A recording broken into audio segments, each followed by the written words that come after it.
अस्सलामुअलैकुम। प्रोग्राम खबर और तज्जिया में खुशामदीद। मैं सना कहवान। प्रोग्राम में मेरे साथ मुजम्मिल सौरवर्दी साहब होंगे। मुजम्मिल साहब, आपका बहुत शुक्रिया। बात सबसे पहले फील्ड मार्शल सैयद आसिम मुनीर साहब के हवाले से, जिन्होंने PNS रहबर पासिंग आउट परेड से खिताब किया है और कहा कि जब पाकिस्तान दहशतगर्दी के खिलाफ अपनी जंग में कामयाबी के करीब है तो ऐसे में भारत जानबूझकर खित्ते में कशीदगी पैदा कर रहा है। इस पर भी बात करेंगे। जबकि बात इस्लामाबाद हाई कोर्ट के जजेस ने आईनी बेंच के फैसले पर के खिलाफ अपील दायर कर दी है और साथ ही साथ बात स्वात के हवाले से भी, जो सानहा हुआ उसके बाद स्वात की इंतजामिया और KP की हुकूमत पर असर क्या पड़ा, इस पर भी बात करेंगे। मुजम्मिल साहब, सबसे पहले आर्मी चीफ साहब के हवाले से फील्ड मार्शल का जो आज का खिताब था वो बड़ा टू द पॉइंट था। भारत के हवाले से भारत खित्ते में जो कशीदगी कर रहा है और मुसलसल कशीदगी जारी है, इस पर क्या करें? यकीनन पिछले कुछ दिनों में ना ऐसी खबरें फिर आई कि ऑपरेशन सिंदूर 2 आ रहा है, फिर इंडिया तैयारी कर रहा है, वहाँ को फॉल्स फ्लैग ऑपरेशन हो रहा है और भारत से काफ़ी ऐसी खबरें आई। तो मेरे ख्याल में उनको रिस्पॉन्ड किया आज आर्मी चीफ ने कि जब हम दहशतगर्दी में के ख़िलाफ़ जंग में कुछ कामयाबी हासिल करते हैं तो भारत खित्ते में कशीदगी फैलाता है, क्योंकि भारत जो है वो पाकिस्तान में दहशतगर्दी को स्पॉन्सर कर रहा है। अभी शंघाई ताउन तंजीम में आपको पता है मुश्तरका इलामी में बलूचिस्तान का जिक्र हुआ है कि भारत उसको स्पॉन्सर कर रहा है। उसके अलावा वहाँ पे पहलगाम का नहीं हो सका है तो पाकिस्तान को कामयाबी मिली है और बलूचिस्तान में दहशतगर्दी के हवाले से पाकिस्तान को काफ़ी कामयाबियाँ मिली हैं। और अब वो जो सेफ़ हेवन ऑफ ईरान थी कि जहाँ पर रॉ अपना सारा नेटवर्क चलाता था चाबहार, और वो आप उसमें भी ईरान और भारत के ताल्लुकात पर भी बहुत लोग अब बात कर रहे हैं, क्योंकि जो ईरानियन एम्बेसी ने पाकिस्तान में प्रेस रिलीज जारी किया उसमें हुकूमत पाकिस्तान, अफवाज सबका शुक्रिया अदा किया है। जबकि जो ईरानियन एम्बेसी दिल्ली ने प्रेस रिलीज जारी किया उन्होंने भारतीय अवाम का शुक्रिया अदा किया है, हुकूमत का नहीं किया। तो लोग समझ रहे हैं कि हुकूमतों के दरमियान एक फासले अपनी जगह मौजूद हैं और शंघाई ताउन तंजीम में भारत का ना साइन करना एलामिया वो भी नज़र आता है कि हालात ठीक नहीं है। तो मेरे ख्याल में टेक्निकल बात यह है कि पाकिस्तान अपने मुल्क से अब दहशतगर्दी ख़त्म कर रहा है और भारत को उसकी तकलीफ़ है। इसी तरफ आज आर्मी चीफ ने कहा है, उन्होंने ये ज़रूर कहा है कि हमें कश्मीरी भाइयों की कुर्बानियों को याद रखना चाहिए और भारत के गैर कानूनी कब्ज़े के ख़िलाफ़ जद्दोजहद कर रहे हैं। पाकिस्तान अक़वाम मुत्तहिदा की करारदादों के मुताबिक कश्मीर का हल चाहता है और मैं समझता हूँ कि उन्होंने कहा कि पाकिस्तान के दुश्मन हमेशा पाकिस्तान की तरक्की की राह में रुकावट डालने की कोशिश करते हैं। उन्होंने वैसे क्लियर किया इस चीज़ को कि जब तक कश्मीर का मसला हल नहीं होगा ना, दोनों ममालिक के दरमियान सुलह नहीं हो सकती। लेकिन उन्होंने कहा है कि जब भी हम तरक्की करने लगते हैं तो दुश्मन हमारी तरक्की की राह में रुकावट हासिल करता है, लेकिन हमारा तरक्की का सफ़र जारी है और पाकिस्तान एक रोशन मुस्तकबिल की तरफ गामजन है। तो और कश्मीरियों की सियासी और अखलाकी इमदाद जारी रखेंगे। तो ये आर्मी चीफ साहब का खिताब था। इस्लामाबाद हाई कोर्ट के जिन 5 जजेस ने पहले सीनियरिटी का केस सुप्रीम कोर्ट में किया था, सुप्रीम कोर्ट ने उनका केस मुस्तरद कर दिया था और जो जजेस की ट्रांसफ़र थी उसको कानूनी करार दे दिया था और सीनियरिटी का मामला तय करने के लिए सदर ममलिकत को रेफरेंस भेज दिया था कि सदर पहले सीनियरिटी तय करें। अभी सदर साहब ने सीनियरिटी तय नहीं की है, लेकिन उस पर इंट्रा कोर्ट अपील जो है वो जजेस ने दायर कर दिया है। अब जजेस की इंट्रा कोर्ट अपील मेरे ख्याल में सीनियरिटी के मामले पर तो नहीं हो सकती, क्योंकि सीनियरिटी का मामला तो सदर ममलिकत ने अभी तय करना है। यहाँ तो वो ये कह रहे हैं कि सीनियरिटी का मामला तय करने का सदर ममलिकत को इख्तियार हासिल नहीं है और जो ट्रांसफ़र्स हैं वो गैर कानूनी हैं। क्या इसके कितने चांसेस हैं? मुझे नहीं लगता कि उनकी इंट्रा कोर्ट अपील भी कामयाब होगी।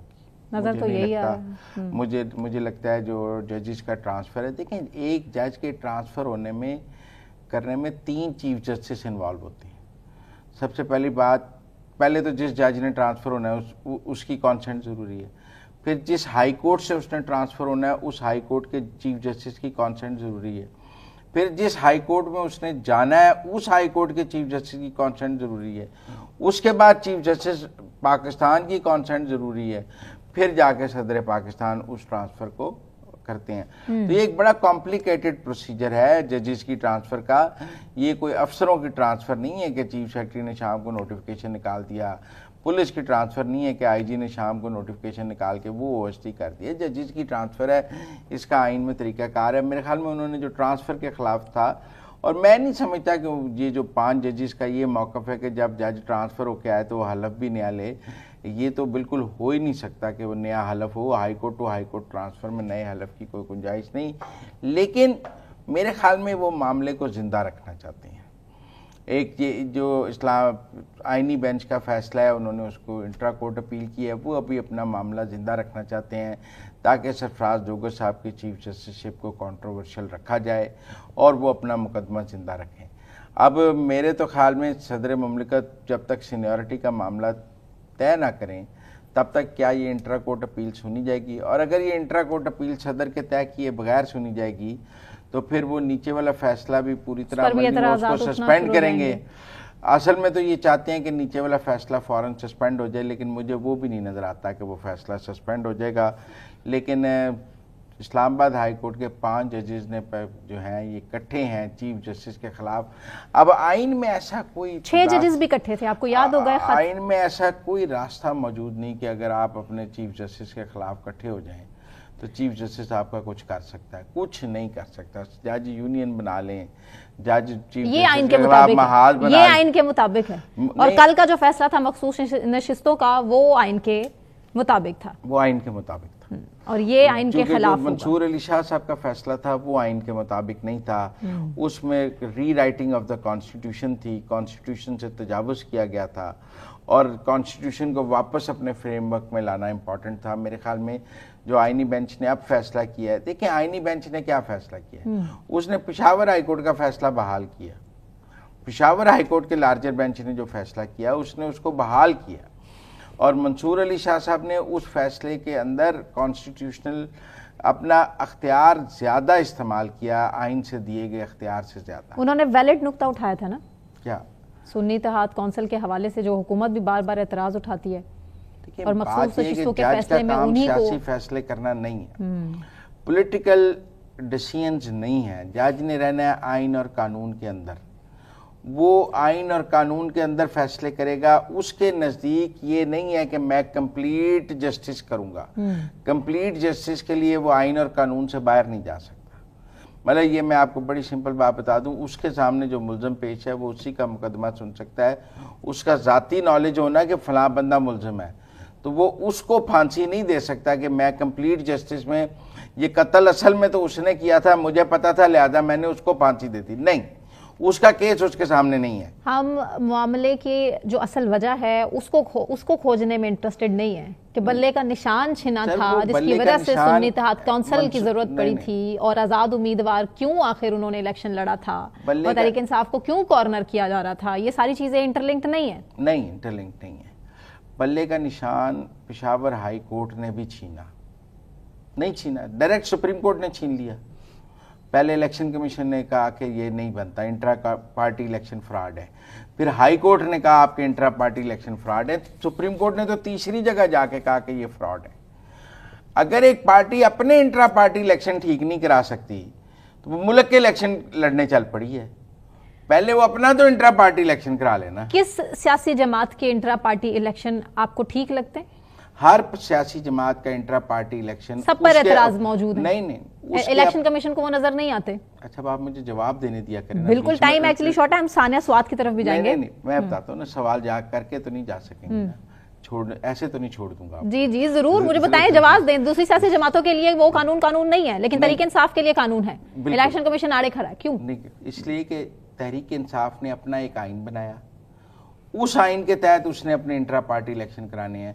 मुस्लिम लीग नून ने अपना एक आइन बनाया, उसने उसके मुताबिक इंट्रा पार्टी इलेक्शन कराने हैं। JUI का अपना आइन है, हर पार्टी ने अपने आइन के मुताबिक बनाने हैं। एक पार्टी के इंट्रा पार्टी इलेक्शन दूसरी पार्टी के इंट्रा पार्टी इलेक्शन से कंपेयर नहीं किए जा सकते। ये गलत मिसाल है जो आप लोग देते हैं, इसलिए कि आपको आइन और इलेक्शन कमीशन सो रहा है इस टाइम पे। नहीं, इलेक्शन कमीशन ने उस पार्टी के आइन के मुताबिक जायजा लेना है कि पार्टी का जो आइन है क्या उसके मुताबिक इलेक्शन हुए हैं। तहरीक इंसाफ के इंट्रा पार्टी इलेक्शन का फैसला तहरीक इंसाफ के आइन के मुताबिक होगा, वो ठीक नहीं हुए थे। वो पेशावर हाई कोर्ट ने भी कहा, वो इलेक्शन कमीशन ने भी कहा, सुप्रीम कोर्ट ने भी कहा, मुल्क की 3 अदालतों ने कहा, एक ने तो नहीं कहा, 3 अदालतों ने जाके कहा कि ये गलत इलेक्शन हुए थे। बहरहाल सवाल पे चलते हैं। ये नोहा तो आप अगले 5-10 साल पढ़ते रहेंगे। अच्छा, 5-10 साल की प्लानिंग है? नहीं, 5-10 साल की निकल आपके मुंह से? नहीं, 5 साल की तो है ना, क्योंकि इलेक्शन तो 5 साल बाद ही होने हैं ना। अब पल्ले का निशान मिलना है या नहीं मिलना है, ये फैसला तो 5 साल बाद ही होना है। 2029 से पहले दोबारा कैसे मुल्क में इलेक्शन हो सकते हैं? बिल्कुल ठीक। ये नोहा तो आपने 5 साल पढ़ते ही रहना ना, कि हमारा बल्ला छीन लिया। हमारा बल्ला क्यों छीन लिया? तहरीके इंसाफ के साथ जो हो रहा है, तहरीके इंसाफ ठीक हो गया। सवात में बहुत जुल्म हुआ है, बहुत गलत हुआ है। और अली अमीन गंडापुर की जो परफॉर्मेंस है वहां पे, नाकिस परफॉर्मेंस, जिसका जिक्र बहुत जरूरी है इस टाइम करना, क्योंकि वो जो मनाजिर हैं उस वीडियो के देखे नहीं जा रहे। अच्छा, आपको याद है इससे पहले 4 बच्चे जो थे ठेले पे खड़े 4 घंटे, जवान जी, और उससे पहले आपको याद है सवात में एक होटल जो है वो बह गया था, वो नाजायज तजावजात थी। क्या ये जो करप्शन खत्म करने के नाम पर हुकूमत आई है, ये 12 साल में सवात ठीक कर सकी है? नहीं।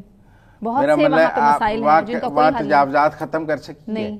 वहाँ आप मेरी बात सुने, रेस्क्यू का कोई निजाम सवात में ला सकी है? देखिए ना, हर साल दरियाए सवात पर हादसे होते हैं, इनको वहाँ रेस्क्यू का कोई निजाम बनाना होगा ना, नहीं बना सके ना।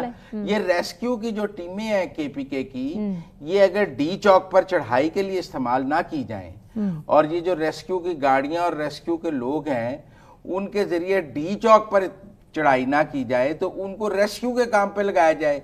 हुआ यही है, सब बंदे कह रहे हैं कि रेस्क्यू में तमाम भर्तियां सियासी की गई हैं, इन्होंने अपने सियासी वर्कर भर्ती कर लिए हैं, उन्हें रेस्क्यू का टके का काम नहीं आता, ना वो रेस्क्यू का काम करते हैं। उनका काम है पीटीआई के जलसों में पहुंच के शरीक होना। ये रेस्क्यू के सारे लोग जो है ना, ये सियासी सरगर्मियों के लिए इस्तेमाल होते हैं। हेलीकॉप्टर ऐसे में कहाँ होते हैं मसरूफ?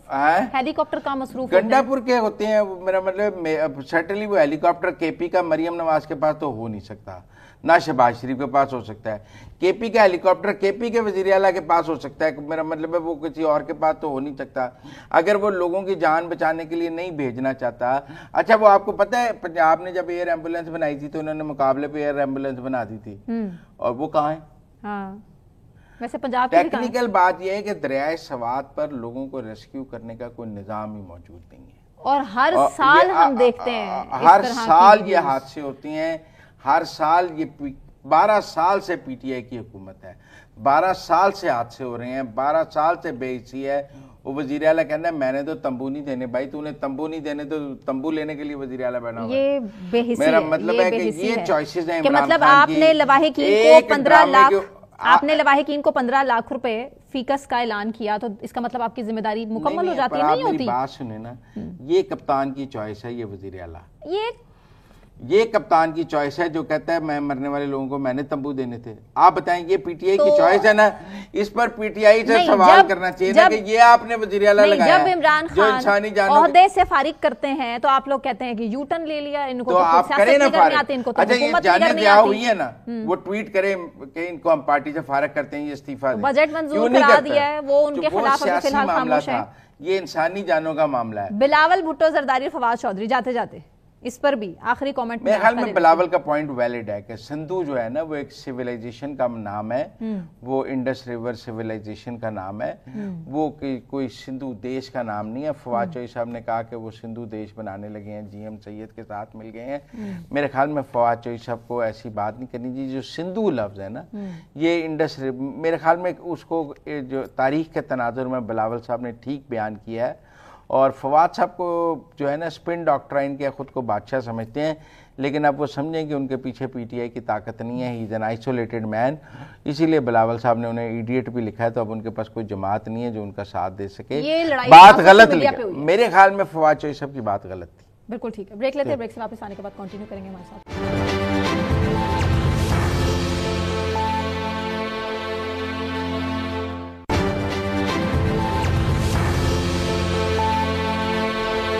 Welcome back. बात पंजाब असम्बली की, जहां ओपोजिशन अरकान को वज़ीर आला पंजाब मरियम नवाज की तकरीर के दौरान एहतजाज करना महंगा पड़ गया, और करीबन 26 के करीब अरकान हैं जिनको स्पीकर पंजाब असम्बली मलिक अहमद खान ने मुअत्तल कर दिया है। सबसे पहले आपको सुनवाते हैं स्पीकर पंजाब असम्बली ने इनके बारे में क्या कहा। जी, एक तरफ से 50-60 लोग गुंडे बन के नारे मारते हुए हमलावर होते हैं दूसरे बेंच की तरफ कि ये आपका सियासी हक नहीं है, ये गुंडागर्दी आपका सियासी हक नहीं है। कि किसी को गाली देना किसी का हक नहीं है। अगर वो लोग वहां पर खड़े होकर इस हाउस के पूरे प्रोसेस को उछाल कर फेंक देंगे, ये किसी का हक नहीं है। ये किसी का हक नहीं है। मुजम्मिल साहब हमारे साथ स्टूडियोज में मौजूद हैं, जबकि कुंवर दिलशाद साहब ने, साबिक सेक्रेटरी इलेक्शन कमीशन है, उन्होंने भी हमें ज्वाइन किया है। सर आपके वक्त का बहुत शुक्रिया। एक और शॉट है वो भी सुना दें, फिर कंवर साहब जरा मेंटली प्रिपेयर हो जाएंगे, फिर देख लेते। आपको नहीं पता कि आप मुझे अपने खिलाफ एक रेफरेंस लिखकर भेजने पे मजबूर कर रहे हैं? And I am sending this reference because the leader of opposition has told me that his party members don't obey to what the parliamentary leader says. Kanwar साहब, अब इसमें जो कानूनी नुक्ता वो ये है कि स्पीकर देखें, इससे पहले जो सब्तान खान साहब स्पीकर थे, उन्होंने मुस्लिम लीग नून के 18 लोग मुअत्तल कर दिए। ये लोगों को इजलासों के लिए मुअत्तल करना स्पीकर का इख्तियार अपनी जगह मौजूद है और स्पीकर ये इख्तियार मुतअद्दिद दफ़ा इस्तेमाल कर चुके हैं। सवाल ये है कि क्या असम्बली में हंगामा आराई पर नाअहली का रेफरेंस इलेक्शन कमीशन को भेजना और कोई वर्बल अगर आपकी गुफ्तगू है लीडर ऑफ द ऑपोजिशन के साथ कि लीडर ऑफ द ऑपोजिशन ने आपको कहा है कि जी मेरे बंदे मेरी गाल नहीं मानते, तो आप उस ज़बानी बातचीत को उसके उनके खिलाफ रेफरेंस के लिए इस्तेमाल कर सकते हैं कि उन्होंने अपने पार्लिमानी लीडर की बात नहीं मानी, लिहाजा उनका डिस्क्वालिफिकेशन बनती है। आपके ख्याल में जब तक पार्लिमानी लीडर लिख कर ना दे तब तक डिस्क्वालिफिकेशन का रेफरेंस है या ज़बानी कहना भी काफ़ी है? इसमें सबसे बड़ी अहम बात, ठीक है, अहम नुक्ता तो आपने तशरीह कर दी है, लेकिन इसमें सबसे बड़ी अहम बात यह है कि पंजाब के जो स्पीकर हैं सूबाई असम्बली के, उनमें जो लड़ाई झगड़ा हुआ है 50-60 के लगभग, उनको ठीक है सस्पेंड तो कर सकते हैं।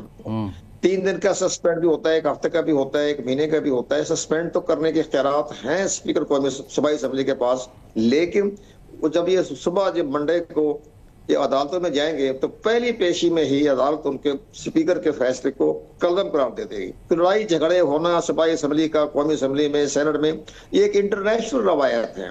लड़ाई झगड़े भी होते हैं। आपको याद होगा कि 57 में ईस्ट पाकिस्तान असम्बली में झगड़ा हुआ था और डिप्टी स्पीकर को कत्ल कर दिया गया था, मारा को बगैर लड़ाई झगड़े के अंदर मारा गया था। तो ये तो सारी चीजें तो होती रहती है, लेकिन जो इलेक्शन कमीशन ऑफ पाकिस्तान के पास जो रेफरेंस भेजा है, ये तो मुझे तो बड़ी अकल के दानिश पे हैरानगी है कि सूबाई असम्बली के स्पीकर बड़े समझदार आदमी हैं, कानून को भी समझते हैं। इलेक्शन कमीशन का ऐसे क्या ताल्लुक है? इलेक्शन कमीशन पाकिस्तान जो है वो अगर कोई करप्ट प्रैक्टिस में आता है या कोई फ्लोर क्रॉसिंग हो गई है या कोई ऐसी कोई कानून साजी में उनकी हाजिरी नहीं हो सकी, तो वहां वो लीडर ऑफ द पार्टी होता है, वो उसका रेफरेंस भिजवाता है थ्रू स्पीकर। यहाँ तो लड़ाई झगड़े के मामलात में इलेक्शन कमीशन आप कानूनी नुक्ता समझें, स्पीकर का कानूनी नुक्ता ये नहीं, स्पीकर का कानूनी नुक्ता ये है कि उनके पार्लिमानी लीडर ने उनको कहा कि आपने लड़ाई नहीं करनी, उन्होंने अपने पार्लिमानी लीडर की बात नहीं मानी, लिहाजा अब जब उन्होंने अपने पार्लिमानी लीडर की बात नहीं मानी तो डिस्क्वालिफिकेशन हो गई। पर ये सब कुछ ज़बानी है, लिख के तो नहीं कहा पार्लिमानी लीडर ने कि मेरी बात नहीं मानी। जनाब, ये पार्लिमानी लीडर के पास भी इख्तियारात नहीं है। अगर लड़ाई झगड़ा होता है, अगर पार्लिमानी लीडर की बात ना माने वो सूबाई असम्बली के मेंबरान या कौमी असम्बली के मेंबरान, तो उसकी कोई हैसियत नहीं है पार्लिमानी लीडर की। पार्लिमानी लीडर का मतलब एक ही होता है कि कानून साजी में अगर किसी ने फ्लोर क्रॉसिंग की है तो वो एक एक्शन हो सकता है। लड़ाई झगड़े के मामले में तो जो होता है ये पार्लियामेंट लीडर्स को इख्तियारात ही नहीं है। और तो आप रवायत है इंटरनेशनल लेवल पे इख्तियारात होते हैं, लड़ाई झगड़े भी होते हैं, तो इसमें तो रेफरेंस भिजवाना जो होता है बेसूद है, लाहासिल है। और इलेक्शन कमीशन पाकिस्तान को भी चाहिए कि वो चाहिए वो देखेंगे, फारिग करते हैं, खारिज कर देंगे कि उसकी क्या, वो कहेंगे हमारी मैंडेट में नहीं आता। तो ये सारे मामला को देखते हुए इन्होंने जग हसाई की है। मैं तो समझ रहा हूँ कि हम बड़े अच्छे हमारे भी दोस्त ही हैं, मलक अहमद खान, तो एक जग हसाई हो गई है कि आपको इतना भी कॉमन सेंस की बात नहीं है कि आपने पार्लियामेंट लीडर के कहने पर इलेक्शन कमीशन को रेफर भिजवा दिया 50-60 आदमियों के खिलाफ, तो वो कुछ भी नहीं है। और कुंवर साहब, ये तो अभी देखना पड़ेगा कि इलेक्शन कमीशन इसको फारिग करता है या फिर इलेक्शन कमीशन इसको सच में कंसीडर भी कर सकता है, क्योंकि इलेक्शन कमीशन के ऊपर जानिबदारी का इल्जाम तो लगता रहा है। नहीं, इसमें जानकारी भी नहीं आती, इसमें तो कानून साजी, इसमें तो एक बात ये आर्टिकल 63 के जुमरे में आते ही नहीं है, ये केस ही नहीं बनता उनका। उनके महदूद इख्तियारात हैं इलेक्शन कमीशन पाकिस्तान के पास कि अगर कोई फ्लोर क्रॉसिंग अच्छा नहीं, अब मुझे जो समझ आता है वो ये है कि स्पीकर अब कहेगा कि मैं आपको बहाल नहीं कर रहा क्योंकि आपका केस मैंने रेफरेंस मूव कर दिया है, और इलेक्शन कमीशन 1 साल रेफरेंस जो है वो रद्द ना करे, मुस्तरद ना करे, डिसाइड ना करे, तो ये साल इजलास से आउट हो गए। नहीं, इतना ही होगा मुजम्मिल साहब, आप वज़ीर है, आप कॉन्स्टिट्यूशन के माहिर हैं। इसमें सबसे बड़ी बात यह है कि जब ये जो 15 दिन के लिए इनको मुअत्तल कर दिया, ये तो इख्तियारात हैं स्पीकर के पास, 15 दिन भी कर सकता है, महीना भी कर सकता है, 3 महीने भी कर सकता है, लेकिन हमारी अदलिया में जब जाएगा तो अदलिया को पहली पेशी में स्पीकर सूबाई असम्बली के इख्तियारात को खत्म कर देगी, कलम करार दे देगी। नहीं, वो कहेंगे ना कि वो कहेंगे अदालत को पार्लिमान के मामलात में इंटरफेयर करने का राइट हासिल नहीं है, ये तो वो कहेंगे, वो तो वो कहेंगे कि पार्लिमान की खुद मुख्तारी है और स्पीकर पार्लिमान चलाने में खुद मुख्तार है, अदलिया जो है वो पार्लियामेंट को या स्पीकर को डिक्टेशन नहीं दे सकती। नहीं, डिक्टेशन दे सकती है, जो कोई गैर ये इसमें आईनी की के बारे में तशरीह आ जाती है कि एक आदमी के एक बुनियादी हकूक हैं, वो आर्टिकल 19A के तहत तो उनको आज़ादी है हज़ार करने की, बातचीत करने की, और उसके तहत तो है वो हाई कोर्ट उसको फारिग कर देगी, ये स्पीकर सूबाई असम्बली के फैसले को कलअदम करार दे देगी। अच्छा, वो कल आपका ख्याल है कलअदम करार दे देगी, लेकिन सस्पेंशन तो बहाल रहेगी ना, वो जो 15 इजलासों की उन्होंने सस्पेंशन किया है कि वो भी खत्म कर देंगे। सस्पेंशन ही खत्म कर देंगे ना, मुअत्तल करना जो होता है ज्यादा से ज्यादा 3 दिन होता है, ये 15 दिन के लिए तो बहुत ज्यादा तादाद बढ़ा दी उन्होंने। फिर इसका एक काउंटर नैरेटिव ये है कि अगर इजलास में मारना, कुटना, गाली निकालना, बदतमीजी करने की कोई सजा ही नहीं है, तो फिर तो ये ऐवान सारे मछली मंडियां बन जाएंगे, क्योंकि आप तो कह रहे हैं कि इसकी कोई सजा ही नहीं है आइन में, आप उठें और जिसको मर्जी मार दें। आपने खुद एक कत्ल का रेफरेंस दे दिया, कल वो स्पीकर यही कह रहा था कि पहले इन्होंने दोस्त मोहम्मद मजारी को मारा था, अब ये मेरी कुर्सी के गिर्द घूम जाते हैं, फिर तो ये ऐवान में जिसके पास बंदे हैं वो कुट देगा, किसी को भी कुट देगा। आइन में तो कोई इख्तियार ही नहीं है किसी के पास इस कुटापे को रोकने का। भाई इख्तियारात नहीं, ठीक है, वो 3 दिन 4 दिन के लिए कर सकते हैं। देखो तो वो 3 दिन बाद आके फिर चपेड़े मारना शुरू कर देगा कंवर साहब, वो 3 दिन बाद आएगा, ज्यादा जोर से चपेड़े मारेगा। लेकिन जो हमारी पुरानी रवायत रही है, आप कौमी असम्बली की भी देखें, जब सेनेट में झगड़ा हुआ था तो चेयरमैन सादिक संजरानी में 3 दिन के लिए उन्होंने एक मेंबर सेनेटर को मुअत्तल किया था, तो नेक्स्ट डे अदालत ने चेयरमैन सेनेट के फैसले को जो है कलअदम करार दे दिया। तो ये सारी चीजें इस तरह से चलती रहती है, ये मामला ठीक नहीं किया बस स्पीकर साहब ने, इतने पढ़े लिखे आदमी हैं, वो कानून को भी समझते हैं, तो वो उनको नहीं चाहिए था कि इलेक्शन कमीशन पाकिस्तान में रेफरेंस भिजवाएं, खुद ही फैसला करें, 15 दिन के बाद में खुद पे खुद तय हो जाता है मामला।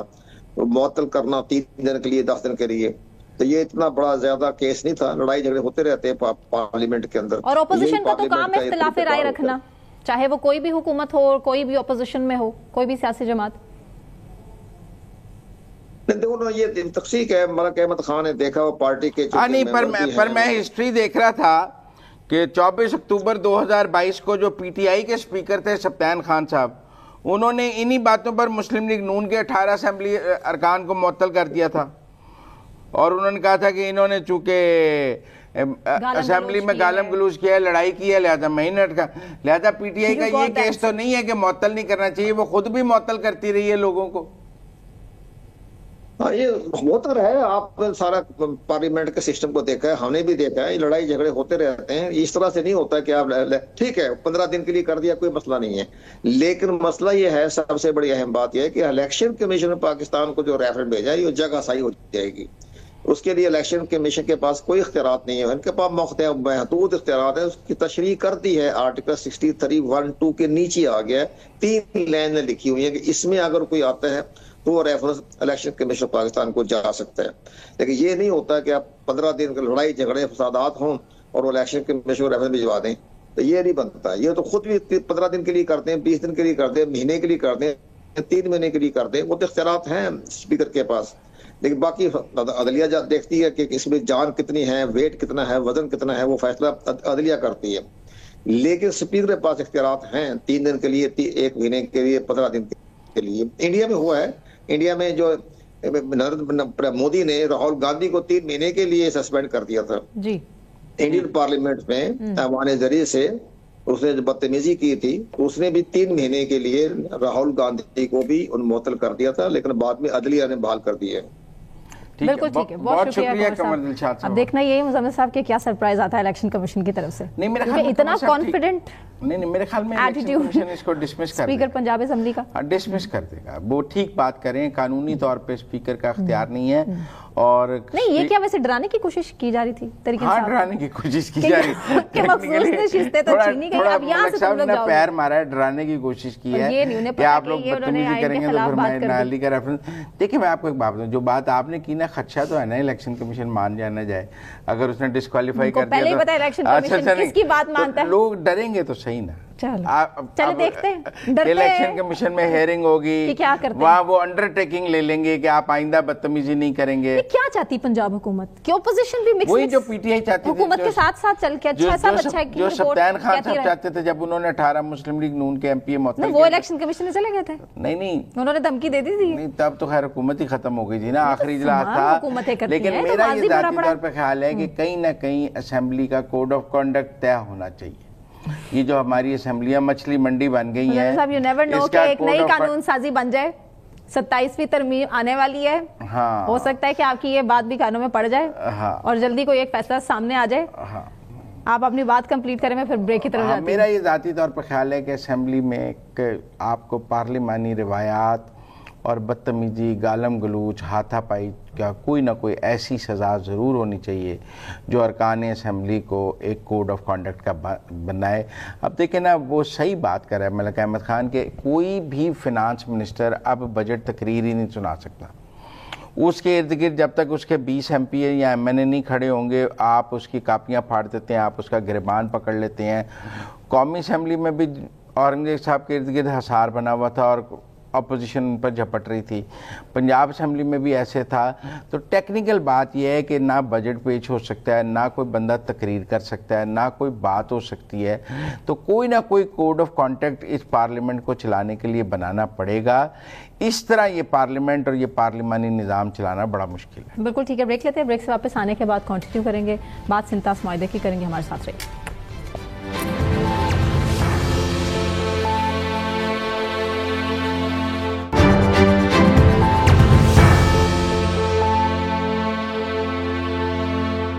Welcome back. बात सिंतास मुआहदे की करेंगे और भारत सिंतास मुआहदे की मुसलसल खिलाफ वर्जी कर रहा है और सालिसी अदालत का जो फैसला है वो पाकिस्तान के हक में है, जबकि भारत के खिलाफ है। भारत जो कर रहा है बिल्कुल गलत कर रहा है। पाकिस्तान इस फैसले का खैर मकदम करता है। मुजम्मिल सौरवर्दी साहब हमारे साथ स्टूडियोज में मौजूद हैं, इस पर बात करेंगे। सैयद जमात अली शाह, साबिक कमिश्नर से इंसाफ, उन्होंने भी हमें ज्वाइन किया है। Sir, thank you so much for joining us. Shah साहब, पाकिस्तान ने ये आलमी अदालत इंसाफ में 2016 में दरख्वास्त दायर की। भारत में कुछ आबी ज़खायर बन रहे थे जिनके खिलाफ, और ये आर्बिट्रेशन के लिए, और ये अब जाके उसका 2025 में फैसला आया है, 2016 वाला। तो ये जो आबी ज़खायर हैं वो तो उन्होंने इतने अरसे में मुकम्मल कर लिए होंगे जिनके खिलाफ हम गए हैं। मुजम्मिल साहब, ये बड़ा एक कंफ्यूजन है कि ये डिसीजन है क्या है।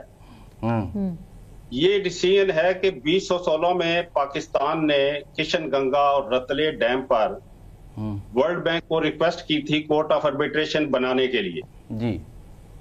तो कोर्ट ऑफ आर्बिट्रेशन पाकिस्तान की रिक्वेस्ट पर बन गई।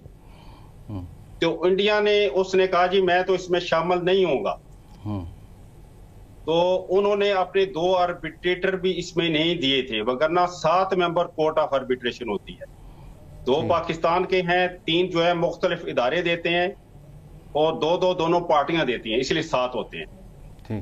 तो लिहाजा इंडिया ने इसमें कोऑपरेट नहीं किया और उन्होंने एक काउंटर एप्लीकेशन वर्ल्ड बैंक को दे दी कि ये पाकिस्तान का केस तो टेक्निकल नोयत का है, तो लिहाजा वर्ल्ड बैंक जो है ये न्यूट्रल एक्सपर्ट अपॉइंट करे अंडर द ट्रीटी। तो वर्ल्ड बैंक ने फिर न्यूट्रल एक्सपर्ट ही अपॉइंट कर दिया। तो कोर्ट ऑफ आर्बिट्रेशन ने कहा ठीक है, वो भी अपना पॉइंट ऑफ व्यू दे दें, वो भी competent authority under the TT हो सकती है। अच्छा, अब इसमें जब कोर्ट ऑफ आर्बिट्रेशन बन गई तो इंडिया ने उसको चैलेंज कर दिया। उन्होंने कहा जी ये कोर्ट ऑफ आर्बिट्रेशन कॉम्पिटेंट ही नहीं है केस सुनने की। ठीक है। 2023 में जी। तो 2023 में फिर ये 6 महीने बाद फैसला कोर्ट ऑफ आर्बिट्रेशन दिया कि हमारी कॉम्पिटेंस है और हम केस सुन सकते हैं, ठीक है, और न्यूट्रल एक्सपर्ट अपनी जगह सुन सकता है। ठीक है। और उन्होंने उसके बाद इनवाइट किया दोनों मुल्कों को कि हम साइट विजिट करना चाहते हैं, किशन गंगा का भी और उधर नीलम जेलम का भी पाकिस्तान में। तो ये जो विजिट है ये अप्रैल 2023 में हुआ। इंडिया ने कहा जी हम तो कोर्ट को मानते नहीं, लिहाजा विजिट की तो बात ही कोई नहीं। ठीक है। तो कोर्ट आर्बिट्रेशन ने पाकिस्तान की साइट का विजिट किया, वो वापस चले गए और उन्होंने फिर जाकर वापस 4-5-6 दिन की एक मीटिंग की जिसमें पाकिस्तान हाजिर हुआ लेकिन इंडिया वहां पर हाजिर नहीं हुआ।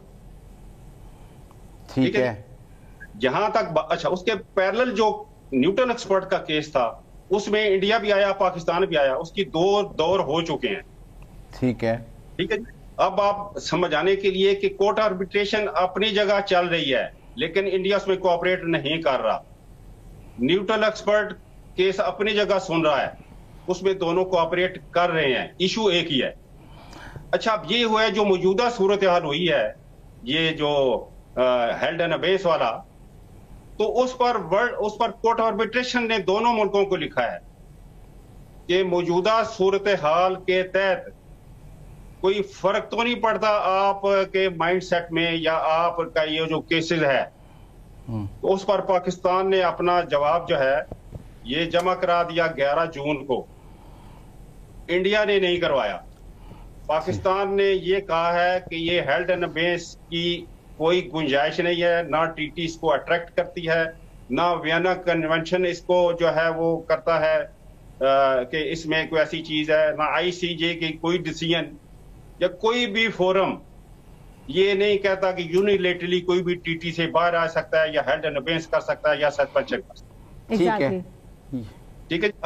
अब इंडिया चूंकि नहीं वहां गया तो कोर्ट ऑफ आर्बिट्रेशन ने जो इंडिया की स्टेटमेंट थी, जो उन्होंने लेटर पाकिस्तान को लिखा था, जो गवर्नमेंट ऑफ इंडिया की स्टेटमेंट थी, वो इकट्ठी करके और पाकिस्तान का पॉइंट ऑफ व्यू सामने रख के दोनों को जो है वे किया है। ठीक है। और वे करने के बाद जो है कोर्ट ऑफ आर्बिट्रेशन ने ये फैसला दिया है कि मौजूदा सूरत हाल में ये जो हेल्ड अबेस जो है ये कोई चीज नहीं है, लिहाजा हमारी कॉम्पिटेंस और न्यूट्रल एक्सपर्ट की competence to listen this case will continue. This is the decision. ठीक है। अभी तो प्रोजेक्ट का डिसीजन तो अभी चलेगा, तो प्रोजेक्ट का डिसीजन आएगा। तो इसलिए ये जो है ना, ये कोई थोड़ा सा जो हाइप क्रिएट हो गया थे कि हम केस जीत गए हैं, ये हेल्ड इन बेस मैं समझता हूं कि जो इंडिया ने कहा था इससे पहले वर्ल्ड बैंक के प्रेसिडेंट डॉक्टर ए.जे. बंगा भी कह चुके हैं कि हेल्ड अबेस की कोई प्रोविजन नहीं है, इंडिया यूनिलेटरल ट्रीटी को छोड़ नहीं सकता।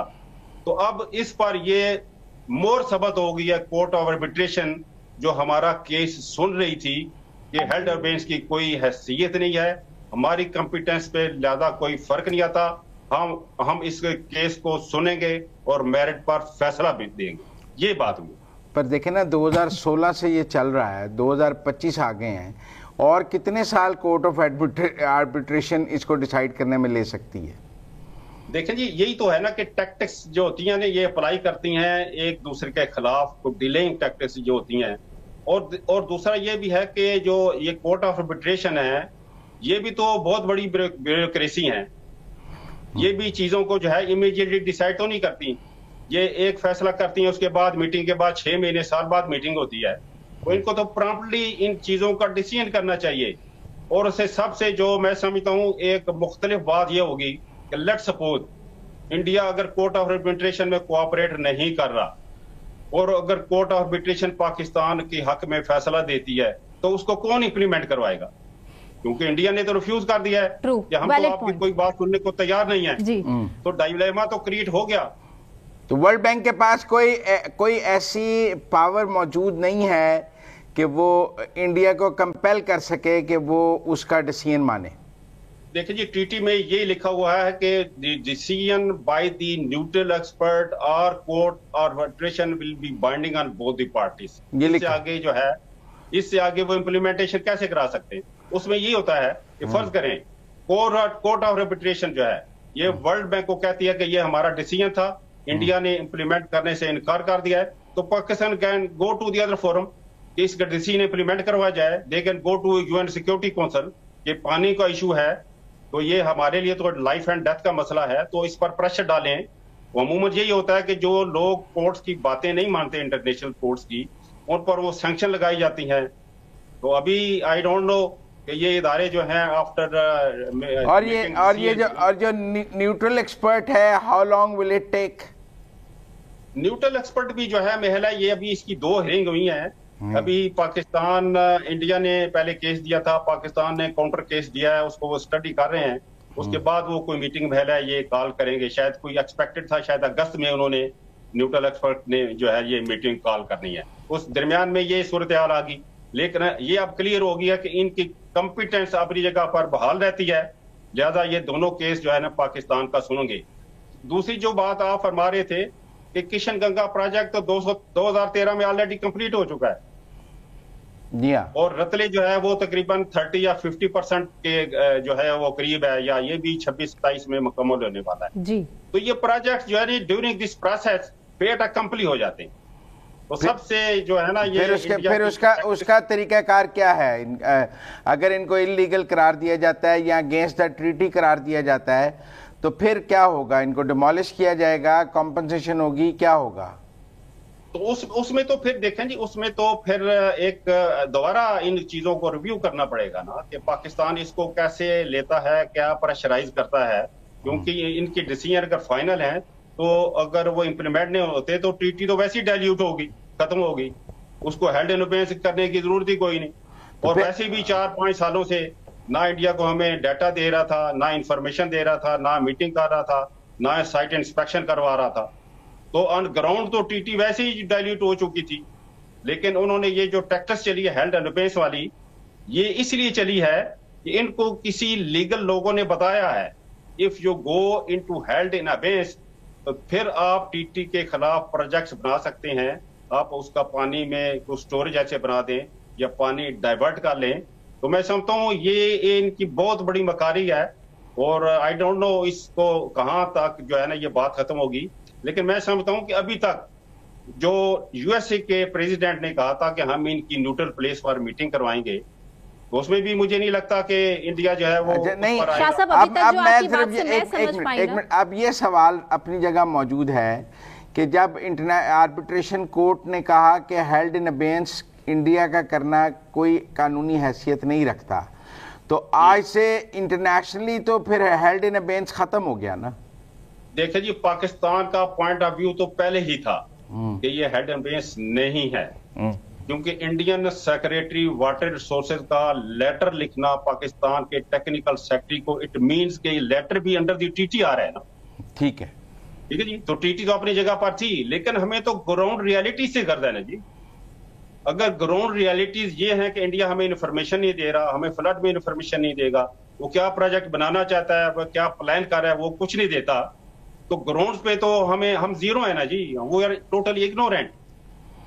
तो सद्देबाब तो इस बात का होना चाहिए था ना कि जो ग्राउंड पे रियलिटीज हैं उनको ठीक किया जाए। बाकी ये चीजें फर्ज करें कोर्ट आर्बिट्रेशन आज कह दिया कि ठीक है हम सुनेंगे केस, फैसला 4-5 साल बाद आता है, हेल्ड इन अबेयंस अपनी जगह पर रहेगी, उसका क्या फिर इलाज क्या है उसका? बात तो ये है ना हमारे लिए इंपॉर्टेंट। शाह साहब, भारत इस टाइम किसी भी हेयरिंग का पार्ट नहीं बन रहा और मुसलसल पानी पाकिस्तान का रोके भी जा रहा है, और इसके साथ ही साथ पाकिस्तान के पास सिवाय इसके कि अक़वाम मुत्तहिदा के ऊपर दबाव डाले, और अक़वाम मुत्तहिदा की हम माजी उठा के देख लें, हम देख चुके हैं कि अक़वाम मुत्तहिदा कुछ नहीं कर सकता सिवाय इसके कि हम आलमी अदालत इंसाफ का दरवाजा खटखटाएं, वो भी अगर पाकिस्तान के लिए कुछ नहीं कर सकता तो फिर पाकिस्तान के पास क्या ऑप्शन बाकी है? देखिए जी मोहतरमा, बात यह है कि जब 1948 में डिस्प्यूट हुई इस वाटर्स पे, तो उस वक्त भी ये कहा गया था कि आईसीजे के पास चले जाएं, लेकिन पाकिस्तान ने उस वक्त भी वे किया कि हमारी जो है ना वो इतनी नर्व स्ट्रांग नहीं है, हम इतने स्ट्रांग नहीं है, आईसीजे हमारे हक में फैसला दे। तो जैसे मैंने ये गुजारिश की कि ये बहुत बड़ी ब्यूरोक्रेसीज हैं और इंडिया एक बड़ा मुल्क है, उसका बड़ा होल्ड है इन सब पर। अब court of arbitration world bank ने बना दी, उस पर न्यूट्रल एक्सपर्ट को अपॉइंट करने की क्या जरूरत थी? इट मीन मतलब एक इशू पर 2 कोर्ट्स हो सकती हैं, इसमें तो कोई लॉजिक ही नहीं। अगर दोनों का डिसीजन मुख्तलिफ हो जाए तो कैसे इंप्लीमेंट होगा? तो मैं समझता हूं कि इंडिया की सुपरमेसी तो है लॉबिंग में, लेकिन अभी हमें ये देखना पड़ेगा कि हम हेल्ड इन अबेंस वाला जो एलिमेंट है उसको कैसे रिमूव करवा सकते हैं। जैसे कि अभी ये है कि कॉन्फ्लिक्ट में वॉर इज द सोल्यूशन। भाई वार सोल्यूशन अगर वो कहते हैं कि जब इंडिया बनाएगा तो हम करेंगे, लेकिन आज क्या है? आज किस तरह इसको कंट्रोल करें? आज तो इंडिया को टेबल पे लाने के लिए पड़े, we have to take some action. हमें मे भी वो एक्शन हमें ईस्टर्न रिवर्स पे लेना पड़े, हमें रावी सतलज ब्यास भी लेना पड़े, और वो फिर to bring India on table, तो ये प्रेशर टैक्टिक्स हमें देना पड़ेगी। वो हम क्या कर सकते हैं? वो क्या कर सकते हैं रावी और सतलज पे? क्योंकि रावी और सतलज तो हमने उन्हें दे दिए हुए हैं। जी दे दिया है, अगर वो नीलम जेलम को जो है वो हिट कर सकते हैं तो फिर हमें भी सोचना पड़ेगा कि हमें टेबल पे लाने के लिए, हमें पानी लेने के लिए हमें क्या करना पड़ेगा? मतलब प्रेशर तो फिर देने पड़ते हैं ना, चाहे वो हाँ, लेकिन वो ये एक राय ये भी है कि इंडिया अभी हमारा पानी नहीं रोक सकता। अगर उसने कोई नहर बनानी है, कोई 10 साल लगेंगे पानी रोकने के लिए। तो आज तो हमारा पानी नहीं रोक सकता वो। देखिए जी, आज हमारा पानी नहीं रोक सकता, ठीक है, लेकिन मैं समझता हूँ आज 1948 की गलतियां हमारे साथ आ गई ना, 50 साल में हमारे वो गले पड़ गई। ट्रू। आज हम जो फिर गलती करेंगे 10 साल बाद, फिर कौम जो है वो कहेगी जी फलां लूट गया, फलां खा गया, तो अभी से सीरियस हो जाना चाहिए। ट्रू। तो इसलिए उसका सोल्यूशन यानी कि हमें अपनी गलतियों से सीख लेना चाहिए। तो फिर आर्बिट्रेशन, फिर ये जो आर्बिट्रेशन कोर्ट ने कहा है कि हेल्ड इन अबेंस कोई चीज नहीं है, इसके बाद आगे क्या करें? अगली कोर्ट कौन? देखो जी, हर एक इदारे का अपना मैंडेट है, वो को पुलिस नहीं बन सकता। उनका मैंडेट है केस को सुनना। तो उन्होंने पूछा था कि हमारे केस पर तो इसका कोई फर्क तो नहीं पड़ेगा इस वजह से, तो पाकिस्तान ने उनको बता दिया कि हेल्ड अबेंस कोई माने नहीं रखता। उन्होंने इसको एक्सेप्ट कर लिया, केस अपनी जगह पे चलेगा। अब केस का सक्सेसफुल होना जो है अपनी जगह एक बड़ी जीत होती है, मैं समझता हूँ। लेकिन क्या पाकिस्तान को हेल्ड इन अबेंस का एक अलग केस भी करना चाहिए, या यही जो फैसला है ये काफी है, या एक अलग केस हेल्ड इन अबेंस का भी करना चाहिए? देखिए जी, मैं समझता हूं कि हेल्ड इन अबेंस, लेट सपोज जैसे आप फरमा रहे हैं कि ये प्रोलॉन्ग करता है, ये अनलिमिटेड होता है, तो इसका मतलब क्या हुआ कि इंडिया वहां पर ऐसे प्रोजेक्ट बना लेता है, हमारा पानी कम कर देता है, हमारा पानी डाइवर्ट कर देता है, जब हमें पानी चाहिए नहीं उस वक्त नहीं देता, जब नहीं चाहिए उस वक्त देता है, तो हमारी इकानमी तो खराब होगी। हमारी इकानमी ये है कि हम या पानी के बगैर मार जाएं या फिर जंग करके मार जाएं। मैं तो अल्टीमेटली फिर जो लोग सब कहते हैं, और प्राइम मिनिस्टर ने भी कहा हुआ है कि ठीक है फिर इसका जंग एक हल है, लेकिन ये जंगें जो हैं इन चीजों का परमानेंट हल नहीं होती। इनको, इंडिया को ये बावर होना चाहिए कि हमने हेल्ड इन अबेंस की है, पानी रोका है, तो कल चाइना भी पानी रोक सकता है, और दुनिया में ये तमाशा बन जाएगा कि तमाम अपर राइपेरियन, लोअर राइपेरियन का पानी रोक दो। लिहाजा एक ये बड़ी बुरी मिसाल है, और लोगों ने इसको पसंद नहीं किया at large in the world. तो लिहाजा इंडिया को ये इस पर पशेमानी तो है अपनी जगह पे, लेकिन इनका जो माइंड सेट है ना हिंदुवाता वाला, विच इज वेरी डेंजरस, और जो है ना हमें इसकी बड़ी तकलीफ है इस चीज को। बहुत शुक्रिया जमात अली शाह साहब हमारे साथ बात करने का। देखिए वो बड़ी सही बात कर रहे हैं, वो ये कह रहे हैं कि ये जो हेल्ड इन अबेंस की जो बात है वो ये एक प्रिलिमिनरी बात है। अभी जो हमने किशन गंगा पे केस किया हुआ है ये उसमें पाकिस्तान को फतह हासिल हुई है, लेकिन इसके नतीजे में ये मतलब नहीं है कि जो इंडिया ने हेल्ड इन अबेंस किया था इंडिया इस फैसले का पाबंद है, कल से डाटा देने लग जाएगा या हो जाएगा। वर्ल्ड बैंक के पास कोई ऐसा ऑपरेटर्स या ऐसी अथॉरिटी नहीं है कि वो अपने फैसलों पर अमल दरामद करा सके। तो मेरे ख्याल में ये सवाल मौजूद है कि हमें फैसला तो मिल गया है, इस पर अमल दरामद कैसे होगा? एग्जैक्टली मेरा पॉइंट भी यही था, मैंने शाह साहब के सामने भी एग्जैक्टली ये पॉइंट उठाया था। बहुत शुक्रिया मुजम्मिल साहब आपका भी। मुझे सना कहवान को इजाज़त दीजिए, अपना बहुत ख्याल रखिए। हाफिज़।